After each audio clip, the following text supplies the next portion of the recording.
Colleen. I thought I was busy. I am busy, but you put me to shame here. You know, it's just like, I feel like things just kind of work out naturally when your energy is like open to receiving like the things that you want in your life. I don't really try that hard. It's just like, I just have that energy and things just come into my lap and I just take them. You know, I just accept. You have to know how to accept and receive blessings that are coming to you. A lot of people struggle with that. I used to struggle with that. We think, oh, we're not good enough. We don't deserve it, you know. But if you really realize you do deserve it, then the best things happen. That's right. And Maureen, you're pretty busy yourself. I am. Yeah, we got the Ms. New York Senior America pageant coming up on July 29th at Malloy College. You got me involved. I got you involved. And my money is all on you. I put all my money in the middle of the table just on you. Thank you. I'm going to be doing one of my songs for the talent portion. Awesome. I'm very excited. Right, and it's going to be at her songs are great. The Madison Theater at Malloy College, 2:30 on July 29th. And this is a fabulous group of women. They are amazing women. They're like in their 80s and they look like they're 60. Wow. And they're just so inspirational. So you got to take it home. This is the deal now. It becomes a competition now, right? Are you a competitive type of person? I am. You are? Especially against myself. Okay. Yeah. Okay. So you're busy. Colleen's busy. I'm busy. And I think we got a couple of callers on the line because we always do this on the Chapters Wrap. We start off the show with callers doing community events and great things in the community. So our first caller is Dwight. Dwight, are you there, sir? Yes, I am, Steve. Thank you very much for calling into the Chapters Wrap on WLIE540 AM. We serve New York, New Jersey, and Connecticut. What do you have for us today? I know you have an event coming up. We have an event coming up at Alive After 5 in Patchogue on Thursday, July 19th, where we are going to be building the world's largest toilet paper pyramid. Wow. A toilet paper pyramid? Yes. The world's largest, buddy. Get it straight here. You're setting the Guinness Book of World Records? Okay, now. You said, are you ambitious to one of your guests there? Well, guess what? All right, now I have a question. Night. Do you make this stacking the rolls, or do you actually unroll them and make it out of the sheets? It's got to be the rolls. Oh, come on. That's OCD material. No. Here's what we do. We're going to make it out of actual rolls of Scott's toilet paper because we need... They're septic safe, and we need a uniformity of density and size to keep stability. Here's why we're doing it. Did you know, I'll ask you a question. Did you know that if you were in a, let's say, homeless veterans shelter or a domestic violence shelter where you might flee in the middle of the night with nothing but the clothes on your back and maybe a kid on each hip, that toilet paper is classified as a luxury and cannot be put into a grant request? Wow. So that really got me. But rather than talking about domestic violence and homeless vets, because people are saying, come on, man, it's summer, we want to lighten up. We talked about toilet paper, because what we're going to do is build the world's largest pyramid of toilet paper at Army Plaza on Thursday, July 19th at Alive After 5. We're going to construct it, deconstruct it, and distribute it in 4 hours. Oh. Wow. And hopefully have some time-lapse video for it. Oh, cool. So what we're doing is bringing some fun, because it's going to be a blast. And also we're going to be bringing some funds, because that if you can't put that stuff in the grant, then you can hand it out, and the money that they don't have to use to buy toilet paper, they can defer to things like psychological or spiritual services for children, let's say, who have seen things that no child should have. Right. Wow, that's awesome. That's what we're going to be doing, but we need a lot of help to do it. So how can people join in there and partake in your expedition there? Well, let's start from the event and back up, because on Thursday, July 19th, they can come to Alive After 5 with some Scotch toilet paper to Army Plaza, right across from the Congregational Church of Patchogue, right on Main Street. I'm the pastor of that church. Okay. Backing it up a bit, the more we have in advance, the better we can just schlep this stuff from the church directly across the street to Army Plaza, right out near Capital One Bank here on Main Street. Our church is right on Main Street. Okay. So that we can just move it over there and build it, and we don't have to have people carrying it around with them and forgetting and all of that. Or they could make a contribution through the mail or drop it off or anything between now and then. And in case people are just listening, they're stuck in traffic, what's the major cause? If they're just tuning in right now, why are you doing this again? One more time. Okay, we're building the world's largest pyramid of toilet paper to draw attention to the fact that toilet paper is considered a luxury. We want to get that law changed, but in the meantime, we want to help out homeless veteran shelter, domestic violence shelter, church food pantries, anybody who needs this stuff. It's a basic need. It's not a luxury. Give me a break. So by building that toilet paper pyramid, we can distribute it, hopefully up to 25,000 rolls of it, to different agencies that could really use it, and then take the video footage and some of the petitions will get signed to, let's say, Albany, and say, could we please change that rule? And then that will really continue to give forward and have a blast doing it. I'd like to have a drumming circle and have some lighting on it and stuff. So this event, am I allowed to give an address or something? Sure, go ahead, real quick. Okay. My name is Dwight, and I'm the pastor of, and this is where you could send a donation if you wanted, the Congregational Church of Patchogue. Oh. Congregational Church of Patchogue, 95 East Main Street, Patchogue, 11772. Pastor, thank you so very much for calling in, and we'll have to see you there and see this pyramid. It's going to be great. It's going to be great. Great. Thank you for calling in, and God bless all your efforts. Have a wonderful weekend. Thanks a lot. Same to you, Steve, and to your other guests as well. Thank you very much. I think we have another caller. Bonnie, are you there, Bonnie? Bonnie, are you there? Yes. Hi, how are you? Now, you have a, thank you for calling into the Chapters Rap Show here. You have your own show coming up on Sunday. Tell our listeners a little bit about it. Well, it's actually not my show. It's a show I'm in, produced by Sean Brown, who is a comedian friend of mine. And he is producing it, and it's in Governor's, the Little Room at Levittown, the Governor's in Levittown. And it starts at July 8th, which is this Sunday at 7 o'clock. So you're a comedian, correct? I am a comedian. What I really was a kindergarten teacher for over 30 years. Okay. And I retired. And I always loved going to the comedy shows. And when I first retired, one of the emails, I wasn't on social media at all when I was working. So I got a personal email, and I got on Facebook. And one of my first emails was from Governor's Comedy Club for Comedy College. Oh, so okay. I took the class last summer, and I had so much fun. I just loved it. And now I've been doing open mics. I've done some shows at the Brokerage. I was just in the Long Island Laugh Off where I met Kevin Downey Jr. I'm a big fan of his. It was really so cool to meet him. And Sean Brown is also a comedian, and he's now a producer. So he's putting together a show. This is, I think, his second or third show. I'm not quite sure, but he's doing really well. And I would love for people to come out and support him and to support me and to come see the show this Sunday night at 7 at Governor's. Well, you're a former kindergarten teacher, retired, became a comedian. I'm a psychologist that works in the school, so I'm trying to figure out, become a musician or now a comedian. I don't know. I have to figure it out. I'll have to Steve, check. I think you should stick with music over comedy. You think so? You don't think I'm too funny?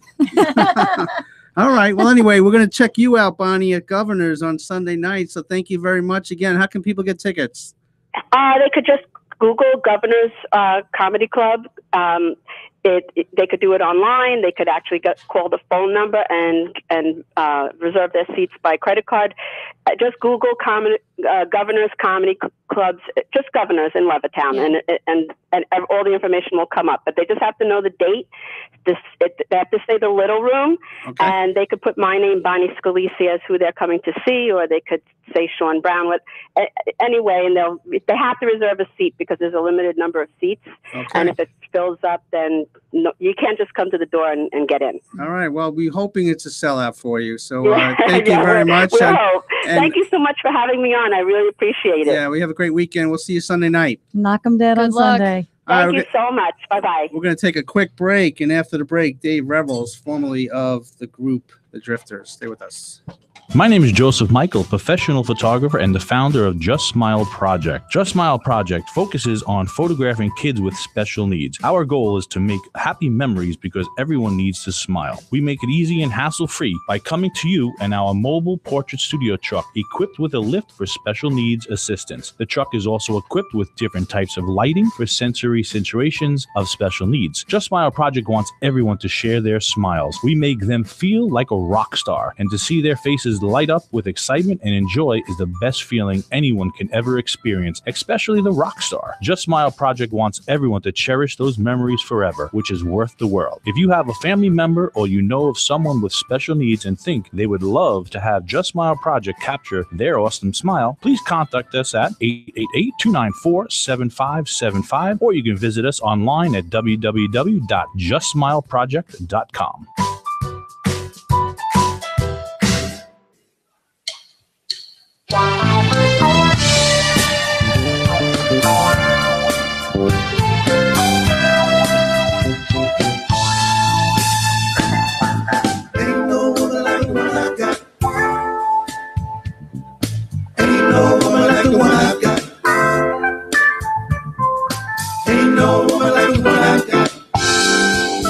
Every day the sun comes up around her. She can make the birds sing harmony. Every drop of rain is glad it found her. Heaven must have made her just for me. Dave Revel is the founder and creator of the Shadows of the 60s and an entertainer with over 3 decades of experience. In the mid to late 80s, he was a member of the Hall of Fame group The Drifters, which featured 2 original members, Charlie Thomas and Ellsbury Hobbs. He has toured worldwide and is currently the lead singer and record arranger, producer for internationally acclaimed a cappella group The Persuasions. He is an author and songwriter. Dave, welcome to the show, sir. Thank you, Steve, for having me. Glad to be here. Yes, thank you very much. And tell our listeners what we're listening to right now. That's my tribute to the Four Tops, and a voice in a group that I idolized for years, Levi Stubbs, and I trivialize them all over the country. Now, you've been around for 3 decades now. Talk about your musical journey to get to this point now. Always keeping an open mind, and being fortunate to meet a lot of great artists along the path that I learned from, and working at my craft, and it started and still is. I have a love of music and entertaining people, and that was the beginning kernel of where I started it all, and that's where I still am. I love what I do, and I love people. Now, tell our listeners, where were you born and raised, and musically, who did you idolize when you were younger? Well, my father was Air Force, and so I was born in England, and of course I'm here in the U.S. now. But I started idolizing, I guess, when I took music seriously. It was Motown, and the Four Tops, because I think I'm like any other musicians. You latch on to a sound that you feel you can emulate. And I started by trying to sing every single note that Levi Stubbs hit. And I kind of learned as vocalization like a duck imprints, or like a musician learns to play the guitar lines. You start by idolizing people. So that's where my journey started, singing like that. And the actual formal training came of all places, the Persuasions. When I was 14, I met one of the members of the group, and they taught me harmony. And that allowed me to learn and join my first real professional group, the Drifters. So that was my first schooling. So when you were 14 years old, we have a young man that we're going to meet, George, in a while. He's 16. But when you started at 14, this must be life-changing for you. Yeah, but, you don't even realize it's life-changing because you're just doing it. Right.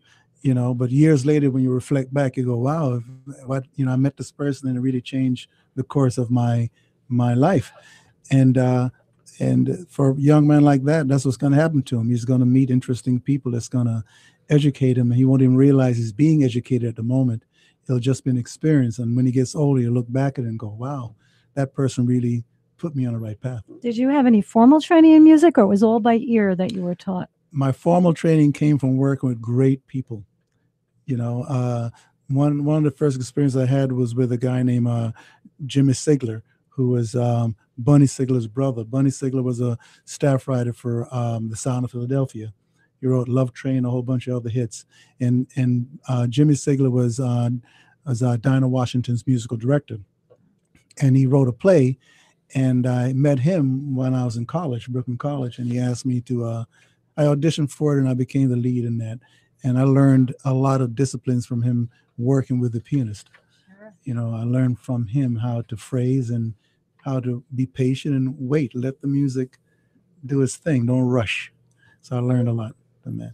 So when you made the adjustment, when the Drifters, that whole stage for you, how did that unfold for you? Well, I got two choices that day. I did a favor for another artist. I did a show for them the night before, so a couple of days before that. So as a thank you, she gave me two auditions to go to. One was for the road tour for the Wiz as a Tin Man, and the other was the Drifters. Now, I was up late the night before, so I never made a Tin Man audition, but I did the Drifters because it was a couple hours later, and I got up for that one. And so I auditioned. They put me through some choreography, and then the interviewer said, "Do you own a suit, a black tuxedo?" I said, "Yeah." "Okay, meet me at 6 o'clock at 125th Street and 2nd Avenue. You have a show tonight." So I auditioned, got the gig, rehearsed, did a show with people right in front of me who knew every Drifter song. My experience with the Drifters up to that point was George Benson's version of On Broadway. Yes. So I had to crash study and learn everything and listen to music on the way to the gig. And I'll never forget, it was somewhere, it was in Monticello. It was for a volunteer fire department, and the people right there in front of me. And I'm have to do choreography, I have to sing. And so trial by fire. So that's how that happened with the Drifters. Wow. And you were part of the band for how long now? Almost 9 years I was with the Drifters. And like with me, I'm always growing and looking for a new option in my life. And so I just went from that entity into other groups and work with other musical people. With the Drifters, of course, I met every idol I ever wanted to meet. Right. You know, Bo Diddley, Chuck Berry, Chubby Checker, Del Shannon from Runaway, Fabian, Dick Clark, I said that already, I think, Wolfman Jack, Gene Chandler, the Five Satins, the Platters. It was like going to school. So when you asked for that formal training, my formal training was working with the legends. I learned so much from him. Frankie Ford. "Why won't you let me take you on a sea cruise?" You remember him? If you're doing that. Right. Yeah. So I learned from all these legendary people who were so defined. I mean, they weren't one dimension. They were like three-dimensional beings, and each had a separate, different character from the other. There was no copycatting. And I learned from all these dynamic personalities how to be a showman, because I used to watch them from the wings every night or go out front every night and watch someone else on tour. Right. So that's my formal training. Wow. That's amazing. Yeah. This is the Chapters Wrap on WLIE 540 AM, serving New York, New Jersey, Connecticut. If you want to join in, please do at 631-955-5400. We're talking to singer-songwriter David Revels. And Dave, talk about your family support and friends. How important was that for you over the years? And how important is that connection you have with the audiences that you perform for? Well, first of all, I'm happily married. I love my wife very much, and she is the other great influence in my life because she changed my life. She was supportive from day one. People sometimes don't take the arts seriously. They think, when are you going to get a real job? But my wife gave me that breathing room to take the leap of faith, because there were times when I changed directions where you didn't know where the next paycheck was coming from, but because I felt either morally, character-wise, or talent-wise, I needed to grow. So she allowed me to take that leap of faith, so she was always there. She never doubted anything I did, all supported it. With regards to the question again, well, any other family members that stood by your side growing up or even now? All my family supports me. When I put something on Facebook, I'm hearing from my cousins, I'm hearing from this person, that person. But all that support, what it's enabled to be is to focus on my creativity, is to really be able to imagine something and make it happen. Because I'm a firm believer that if I can visualize it in my mind, it can be so. A lot of times when I'm creating a new production, before I even go to paper, I run it through my head. And if I can think the entire project through in my mind, I say, okay, that can work. And then I go to paper. Right. But if I have to force it on paper to make it work, it's because I got to teach this to people. Right. Yeah, for anyone out there listening, if you have, if you're a parent and you have a child who's in the arts or wants to be in the arts, or if you're a spouse, it is so, so important. You really can't do it by yourself without someone supporting you, at least emotionally. It's so important. 100% agree. Right. And when you're performing, how important is that connection you have with the audience and their connection to you? It's all about the people. I tell all the artists that work with me that you're there because people are there to come to see you. They spent money to get there. They had to get on a highway to get there, so they're ready. They're taking a hidden risk they don't know about, but they came there to be entertained.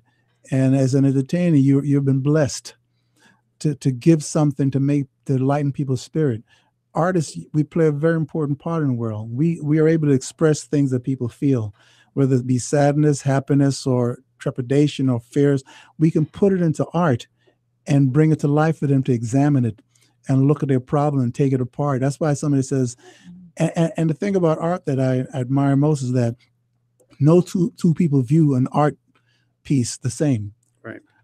It's a very subjective field, so interpretation. And as far as the audience, nobody comes ahead of the audience, not even me.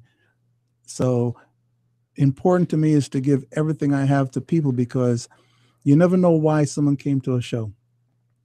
You know, I've had people come to my show who are terminally ill.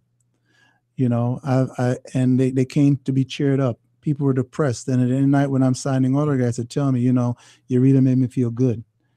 You know, you're blessed. You know, so it's not about ego. I shy away from people with egos because it's all about them, and it's not. Right. You know, they forgot that one thing, that people didn't have to buy your records, they didn't have to come to your shows. Right. They have choices. Right. You know, we've only known each other for a couple of months, but I've learned so much from you, you know, in the way that you present yourself and the music that you put out there, but also the connection that you have. I know that Independence Day, we just celebrated a couple of days ago, and a couple of years back, you had a song, Stand Up America, One World. Talk about that project, and why do you think we need to get back to that now? Well, the song Stand Up America, I started writing it during the months before September 11, 2001, because at that point, the country, where I felt we were fractured back then, where you were talking about blue states, red states, white, black, all this other stuff. And there was so much lack of communication that it pained me. It was physical pain to me, because I traveled around the world and I realized there's no borders from 33,000 feet up. I don't see your fence. I don't see your wall. I don't see anything. Right. And I felt we were forgetting the fact that America, to me, is a great country. It is a beacon of hope to people, you know, because I have relatives that are not American that came to the States and looked at this country as a chance to be somebody. So I started writing Stand Up America about unifying the country. When September 11 happened, I saw the change in people. We started talking again. We wanted to listen to people. Right. And so I wrote the song called Stand Up America. The chorus says, stand up America, join hands and show the world. We uphold these truths as evidence that we're all equal on this earth. Stand up America, for proudly we do hail. There are only three colors in America, the red, white, and blue. And I did a children's chorus of it, version, because I felt it's important that children's voices be heard. They are the inheritance of this world. As adults, we are caretakers. And we have to be mindful of that these children need to have a place, something to build from. Because as adults, we had that. Our parents did that for us. So we have to be mindful that we have to be thoughtful and we have to be caring towards each other. And I hate the word when I hear tolerance. That's not a good word to me, because that's like being in a room with two scorpions. I don't want the scorpions in that room. Right. So I'm tolerating their existence because I can't stop it. So when somebody tells me about racial tolerance or sexual tolerance, anything like that, to me, it's a horrible phrase, because I prefer understanding. Right. Because to tolerate me doesn't mean you accept me. So this song was written to show the world that we should find common ground, ways to communicate. So that's what the song's about. And how long did it take you to put that song together? And why now? Why do you think we have to get back to that kind of feeling now? Because the same things that happened prior to September 11, I feel, is happening in this country today. For whatever reason, it's not about your politics. It's about our humanity. I feel that we're in a bad place before September 11th. And we're back there again, because when I wrote this song, I knew that we would forget the point that we need to be together. So I wrote the song as sort of like to emblazon that experience in our souls, so we understand the importance of communicating. And when you stop communicating, Pete Seeger said this. If you go back with what Pete Seeger is about, he was a man of communication. If you don't communicate, there is no way to find understanding. So I feel today we need to communicate. Even people you disagree with, you should sit down, be patient, listen, even if you don't agree with them, because somewhere there's a common ground. And I think we're forgetting that. And I think we're in a dangerous place right now. And the common ground is we're all American. The whole world is even beyond just American. To me, we're all humans, because America's become a land of many people. And in this land, America was grown by immigrants. Irving Berlin came here and wrote one of the greatest patriotic songs. Yes. You understand? So we get a lot of our humanity comes from people who come from disadvantaged areas, who will come to these shores because they're escaping something bad, or they come to this country and they come with an idea that they're going to make themselves the best they can be and show their appreciation by doing good. And that's what happened. The Irish, think about the Irish who came to America, how much they were hated in New York when they first came by the shiploads. And the Americans didn't like the Irish. They hated the Irish. They were spit upon, they were vilified, But look what happened. Now, the Irish are not anymore. So this is what I mean about our humanity. It's important. Yes, when we live in America, we're all under the red, white, and blue. I believe that. So you don't have to be American to live by the tenets of the red, white, and blue, what it stands for. It stands for opportunity. It stands for your ability to achieve, be all you can be, but also it stands for your willingness to give back and show appreciation for the opportunity you got by being here in America. That's my feeling. I think a lot of people have lost that. We've forgotten that. They've forgotten they have to give back. And America is a great country. I've traveled the world. I know the difference. This is the only country where you could truly speak your mind and not worry about somebody knocking you on your door to arrest you or beat the living tar out of you. Right. We're becoming like some of those smaller third world nations where if you speak your politics out loud, you could take your life in your hand. I know countries like that where you can get cut up, you can get beat up, you can get murdered just because you're a different party. When has America begun to be like that? I feel we're on a very dangerous precipice about to fall into. And I think it's important to remember just how special this country is. I don't care what your politics are. I don't care whether you're black, white, rich, or different. The fact is you live under a land, an opportunity to be great. We need to live up to that. This is the shining beacon of the globe right now, America. Let's not lose it. Let's listen. Stand up, America. We are one. We're all the same.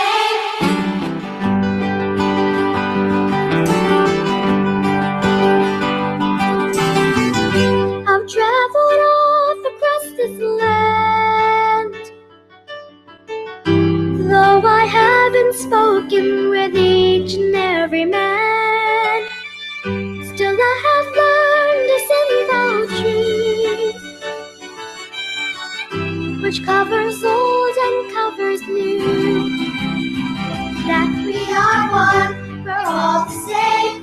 We know laughter, we know pain. We seek love, long for truth. We walk in familiar shoes across a land of many names.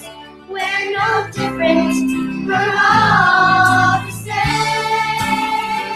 Come together now. Stand up, America. Join hands and show the world. We uphold this truth as evidence. We're all equal on this earth. Stand up, America. More proudly we do hail. There are only three colors in America: the red, the white, and blue. There are those who understand, based upon our colors and our many views, that our difference are too wide. How so then say for us to hope to find a lasting compromise? Yet we are one, we're all the same. We know laughter, we know pain. We sing love, long for truth. We walk in familiar shoes across a land of many names. We're not different, we're all the same. Come together now. Stand up, America. Join hands and show the world. We uphold this truth that's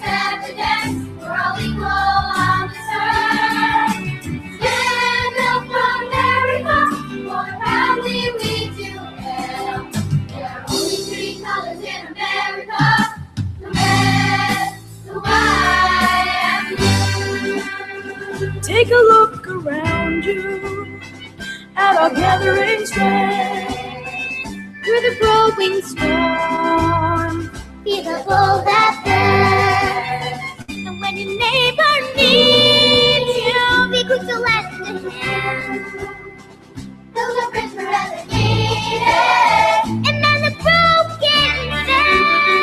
All together now, burn up America, so I can show the world. We are all these truths as evidence. We're all equal on this earth. Stand up, America, for proudly we do hail. There are only three colors in America: red, white, and blue. Come together now. Stand up, America. Stand up, America.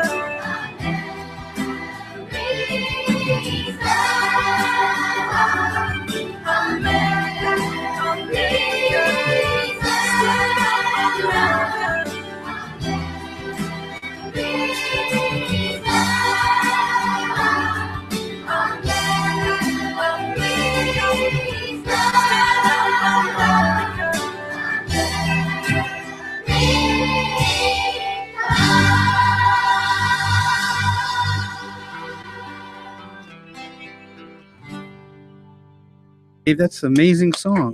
Thank you. Thank you. Beautiful. And the chorus, talk about them a little bit. The chorus there. Well, I've done this across the country, and when I go to a city, I usually tie in with the choral director for the school. I send them music ahead of time, send them lyrics, and then the kids learn the song. Then I fly into the city. Like I've been as far as way as Sturgeon Bay, Wisconsin. Wow. And then we talk about what it means to be a community helper in your community, as far as being supportive of people and things you do to make your community better. I teach the kids about what patriotism means, you know, and how to care for other people. And they talk about their experiences, what they believe in and things like that and what they've learned.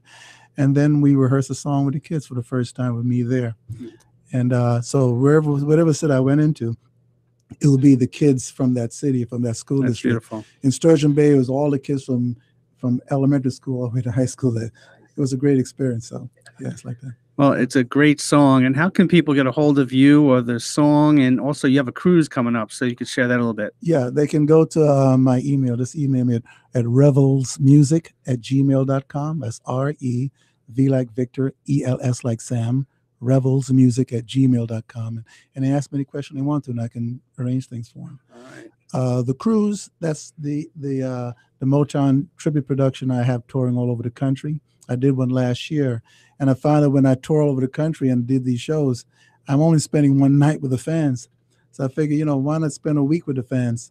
So this is our second cruise to the Western Caribbean, and it leaves out of Florida. If you want to learn more about that, they can go to 60smusiccruise.com, and you can learn about that cruise. Nice. But it's a way to spend time with the fans. I do workshops on board where if they can bring the guitar and we jam a little bit, we'll have amateur hour where we'll judge the people who come to the show, and we'll go on land excursions with them all over the Caribbean, things like that. So if I go on the cruise, there's hope for me? You could teach me, Yes, Dave? there is. You can be the MC. Okay. But There's your job right away. All right, there we go. We'll start with that. I'm on board. I'll start with that. Okay. That was a nice way of saying no. No, you're in. You got a guaranteed spot. There we go. Dave Revels, thank you so very much. God bless all your efforts. Thank you very much. Come on back anytime you want. It's my pleasure. And folks, live a long, happy life and keep a smile on your face. All right. Great advice. God bless. We'll take a quick break. And after the break, Joey Gian. My name is Joseph Michael, professional photographer and the founder of Just Smile Project. Just Smile Project focuses on photographing kids with special needs. Our goal is to make happy memories because everyone needs to smile. We make it easy and hassle-free by coming to you in our mobile portrait studio truck equipped with a lift for special needs assistance. The truck is also equipped with different types of lighting for sensory situations of special needs. Just Smile Project wants everyone to share their smiles. We make them feel like a rock star and to see their faces faces light up with excitement, and joy is the best feeling anyone can ever experience, especially the rock star. Just Smile Project wants everyone to cherish those memories forever, which is worth the world. If you have a family member or you know of someone with special needs and think they would love to have Just Smile Project capture their awesome smile, please contact us at 888-294-7575, or you can visit us online at www.justsmileproject.com.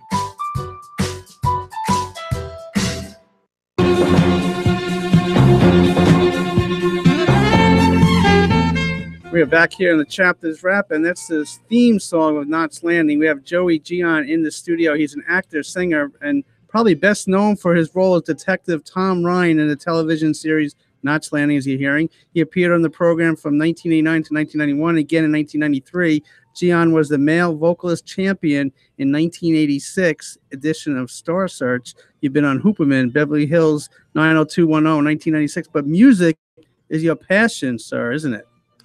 Yes, I grew up right here in Long Island, and I spent a million hours in my bedroom with a hairbrush and my favorite albums, singing into the mirror, dreaming about being a real singer. It was right here in Long Island, so it's a treat to be back here. And you're back here. You came back from your buddy Ray Negron. You were played Thurman Munson and Bat Boy. Talk about that experience real quick.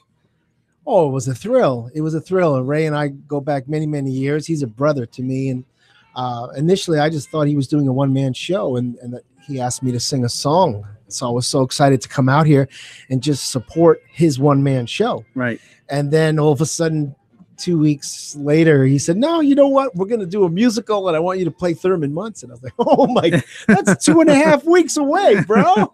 But, he makes things happen. God bless him. Yes. And you did a great job. Thank you, love. Yes. So you're on the West Coast now. You come back on the East Coast. You're born and raised here pretty much. So what is it like to be back here on this side of town? It's fattening. I hit all the delis. I hit all the bakeries. There we go. Forget about it. It's the simple stuff. But, in California, they have a lot of sourdough bread, and I'm not that kind of guy. No, but it's a real treat. And, just to be around the people that I grew up with, just to hear accents again. And, right. What accent? You know what I mean? Exactly right. Exactly. You got a problem with that? Yeah. No, not at all. So you were on Knots Landing. Tell our listeners how that all came about, but then also Star Search. I mean, that's an amazing double play there. Well, like I said, initially I really dreamed and wanted to be a singer. And then I had an opportunity to work in Miami. I had an opportunity to work as an extra in a motion picture. And when I did that, I started to see the actors preparing on the side of this, the side of the camera and such. And I realized that there's a process to this that I could learn. And so I started to think, you know what, let me branch out and also be able to do a little bit of acting. Let me see if I like that. So I sought out the best teachers in Miami and started studying. And then I started getting work. So that was a real blessing. Something I took very serious. As with the singing. So it's nice to be able to do both things. Right. It's like two fishing lines in the water, Steve. There we go. You got to catch a fish. Fishing lines, right. So put a couple in there. Okay, so, but the music, Star Search, that's like before our young listeners, that's like the American Idol of a couple years back. 25 million people watching us every week. That's amazing. Was that nerve-wracking? I mean, yes, I was scared to death. I never sang in front of anyone in the public. Wow. I'm not kidding. And that was your first time on Star Search? On Star Search. And all I did was focus on, Ray was there, Ray Negron, my rock. And all I did was focus on the audience in the theater. And in there was my sister and some friends. And that's all I did was focus on them. I didn't even think about television cameras. My eyes were closed. If you look at the tapes of that, my eyes are closed most of the time. Yeah. What did you sing? What did I sing? Oh, I think I did a Kenny Rogers song, a Kenny Loggins song. I did, what's that? There was a movie called Eddie and the Cruisers. There was a song called On the Dark Side. I did a R&B ballad. People liked when I did ballads. People started calling me a balladeer. They just really always wanted me to get into the emotional stuff. Right. Well, you were in a couple of movies. Blue Skies Again, 1983, A Night in Heaven, 1983, A Night Stalker, 1987, Death Before Dishonor, 1987, Blackout, 1988, and Mad About You, 1989. I'm sure there were others, but that's a great career. Yeah, I'm still in the game, you know, and Return to Me was a big movie for me that I actually did in 2000 because I actually I appeared in the film as myself, but I also did music for the soundtrack, and I also produced a couple of songs, and I have original songs in the movie MGM motion picture. And a song that I wrote became published in a Hal Leonard sheet music book called Music from the Movies. So that was a wonderful project to Return to Me. And then, as you know, Ray had me be in something last summer called, it's a new motion picture coming out this fall called Stano. That's going to be coming out. So there's still stuff going on. Yeah, but you know, it's Independence Day. We just heard from Dave Revel, Stand Up America, and you have a song out there, Here I Am. Talk about that song. Well, it's very, very deep. It's a very deep song. It's a very soulful song, original song of mine that it's really a song about faith. You know, it references soldiers, and it's about, you know, being out there like a soldier in the night and just having faith no matter what's in front of you. Mm-hmm. We're going to take a little listen to it. Here I Am, Joey Gian.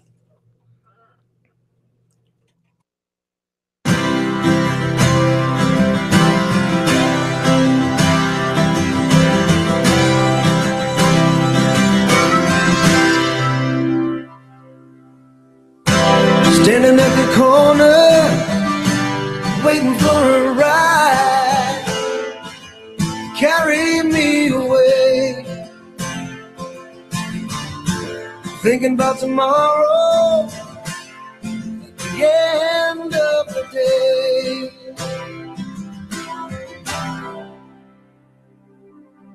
I've walked through every fight, measured every mile. See how far I've gone. All that really matters is I carry on. And here I am, like a soldier in the night. Here I am, ready for the fight.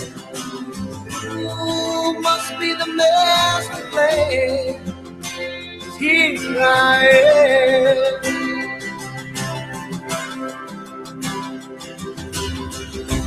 Talking to a stranger, talking to myself, how it feels to say,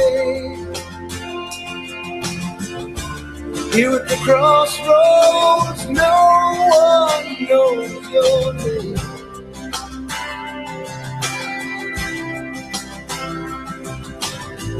Do you ever wonder where the wind blows, where it all will end?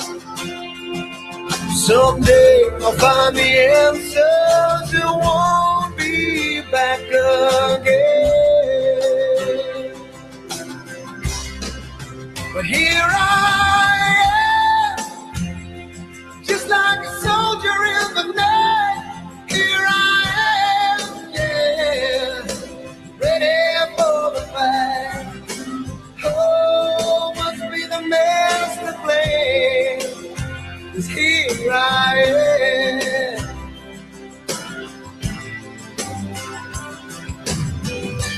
Well, I don't believe in bad luck,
Wow. That is so spiritually uplifting.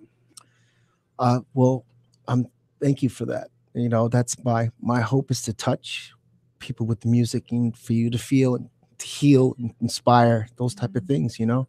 Here I am. It's very powerful, you know. Yeah. The title itself and it comes from a deep place within. So thank you that you feel it. It makes me very happy. Right. No, I mean, it's such a, I mean, you have that kind of Bryan Adams sound a little bit, right? I mean, but you got that soulful, you know, passion comes out in that song. I love the master plan and here I am, like here I am, Lord. It's Exactly right. That's awesome. exactly right. So it's faith, and also I'm Sicilian, so there's part of that. There we go. I'm Sicilian. Okay. Always comes back to That's some of the soul Italian. comes. There we go. Always comes back to food on Long Island, doesn't it? See, I told you it's fattening here. There we go. So what's your future like in music? Where can people get a hold of you? And, you know, musically, well, I'm always writing, but I'm not really performing right now. So I'm not really. Do you see yourself performing again? Maybe one day. Yeah. Yeah, maybe one day. Right now, I've got some other things that I'm focusing on. Right. But maybe there'll be music because you know, I do have a bunch of stuff that I haven't finished recording and or released, so that there's good stuff. It's, and I know it's you know, it's divine timing is what I'm waiting on. Is divine timing. I'll make you a deal here. If you start singing again, would you come back on the show and kind of showcase it a little bit? Sure. Okay. Sure. Yeah. But Joey, course, a Steve, wonderful person, and I could tell the relationship you have with Ray. I know Ray's family has lost a loved one, Charlie Bunger, Senior, Teresa's father, who has been a surfing legend here locally, here and worldwide. So I know you're good friends with the family. So. Yeah, beautiful soul, beautiful man, beautiful family. You know, it's tremendously sad loss, a horrible loss, and yet I feel so honored to be here, to be with this beautiful family, and just to be a part of this celebration that we'll have for him on Monday. Right. You know, it's a sad, sad time, but we're coming together with love and healing and prayer, music, and he's a very special man. We're going to celebrate him. Yeah. Yeah, it's going to be beautiful. And what you're doing is special too. So thank you very much for joining us here on the Chapters Wrap. And it's been a blessing to get to know you. And I'm hoping that you come back on the show again. Thank you, Steve. Okay. Thank you, guys, everybody here. It's a pleasure to be here. With that, we have a segment on the show called Youth Heroes, and we have a young person here, George Arizia, who is a saxophonist. Ariza, I apologize, from Island Park. And Colleen Farquhar has brought him on. So, George, welcome to the show. Hey. Yeah, he's got, and he has a live saxophone solo that he's going to do with a track backing here. George, talk about how long you've been playing the saxophone. I think I've been playing for about 8 years since I was in 5th grade. Okay. And I am now I'm gonna be a junior next year in high school. Nice. Which is kind of crazy. So college is coming up. College is coming up. It's scary. And why do you like playing the saxophone so much? Man, I don't know. I really don't know. It's just I've always loved music ever since I was a little kid, and I've always wanted to play, and it's so fun when I play, and I feel really good when I play. So I just keep going and trying to get better at what I do. Well, it's wonderful. And I know Colleen has talked about you and your saxophone playing. You guys have played together, you gigged together, and it's a blessing that you're in here in the studio today, because it's all about the young people. But what inspired you to play music, and what advice would you give other young people if they want to take that plunge to play music? Man, well, first of all, just be prepared for anything when you go into playing music. Like, it's tough. It's tough to get out there and just play and be yourself. You know what I mean? Going out there for the first time, you might be really nervous, but you just got to believe in yourself and just keep going no matter what happens. And the reason why I really love to play is to make others happy as well. So always keep that in mind.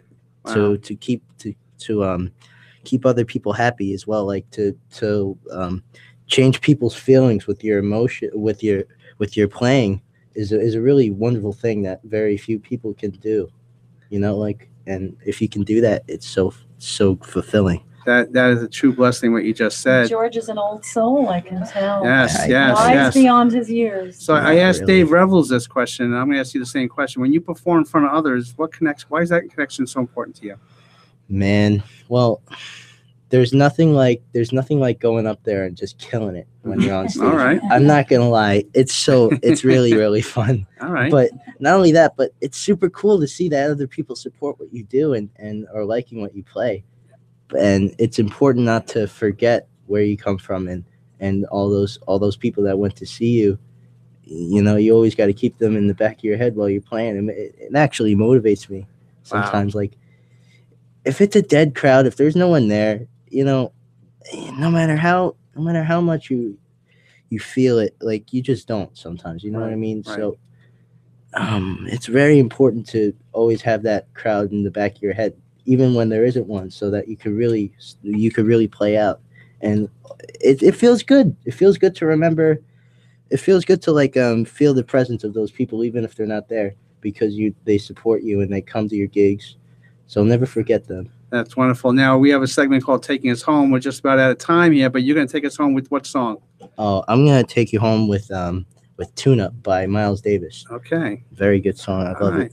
Here. I'll get some here.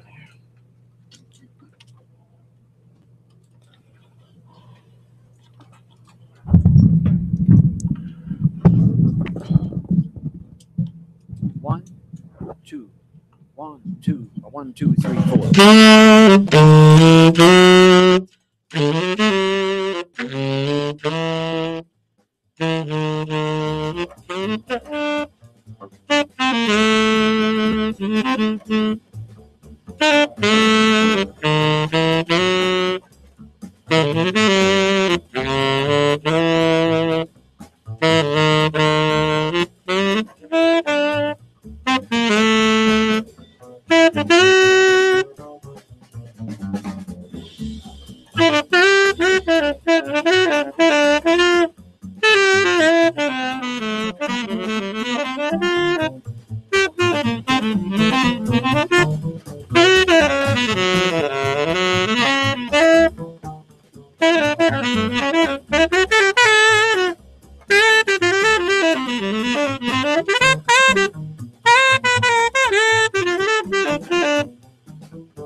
Esta es la nueva Radio Shaddai, WLIE540AM. The views, opinions, and statements expressed in the preceding program reflect the views of program contributors and do not necessarily reflect the views of WLIE Radio, its management, or its sponsors. For questions and comments, please send us an email at WLIE540AM radio@AOL.com or visit us at WLIE540AM.com. El programa que acaba de finalizar es un espacio pagado. Las opiniones emitidas en el mismo son la responsabilidad de su productor. WLIE540 AM y sus directores no se hacen responsable por los conceptos emitidos en el mismo. Para preguntas y comentarios, visite nuestra página de web WLIE540am.com. En el nombre de Jesús, no más temor, Él te dará la paz. Él está aquí. Wow, Él es la luz, no más oscuridad. Él está aquí. Hay poder en el nombre de Cristo. Hay poder en el nombre de Jesús. Hay poder.